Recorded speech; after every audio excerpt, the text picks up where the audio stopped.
Hi, welcome back. Today we're going to be talking about 5 reasons to do STEM challenges every Friday. STEM challenges are pretty universally beloved by students, so what I've found is that doing STEM challenges on Fridays decreases the absentee rate. I frequently had high absence rates on Fridays, Mondays, and assessment days. When I was going through my design-based learning master's program, I actually had to track the absence rates before and after I started STEM challenges, and there was a difference once I began doing them on a regular basis. Anecdotally, I've even had students ask me on a Thursday afternoon if we're doing a new STEM challenge the next day. Since we're already on the topic of assessments, we know those often land on Fridays, and it can be very draining for the students. STEM challenges provide a little bit of fun to reinvigorate a Friday afternoon. If you have parents or administrators who might be a little bit skeptical because STEM challenges just look like too much fun, it's very helpful to start on Fridays until you feel confident in explaining all the benefits behind those STEM challenges, because even skeptics will cut you a little bit of slack on a Friday. Another great reason is that it sets you up for the following week. I'm always talking about how important it is to do multiple iterations,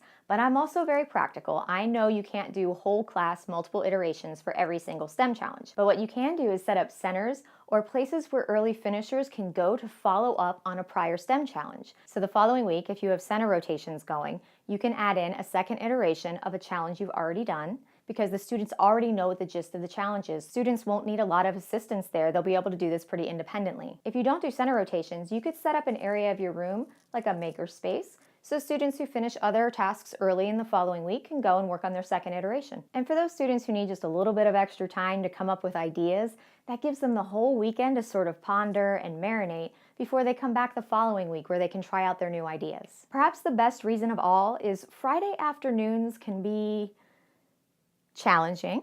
At the end of a long week, it can be so difficult to keep students engaged and to really use all of your instructional minutes well. And if you're self-contained, this is the perfect Friday afternoon activity because the students will remain engaged right up to that last minute. And you can feel really good about it because it's collaborative, hands-on, brain-busting work disguised as fun. Are you getting sick of me saying that yet? That's it for today. Make sure that you are following or subscribed so you don't miss anything. I will be back next week with the delights and the dangers of parent volunteers during STEM challenges. Hope you have a fabulous week. See you next time.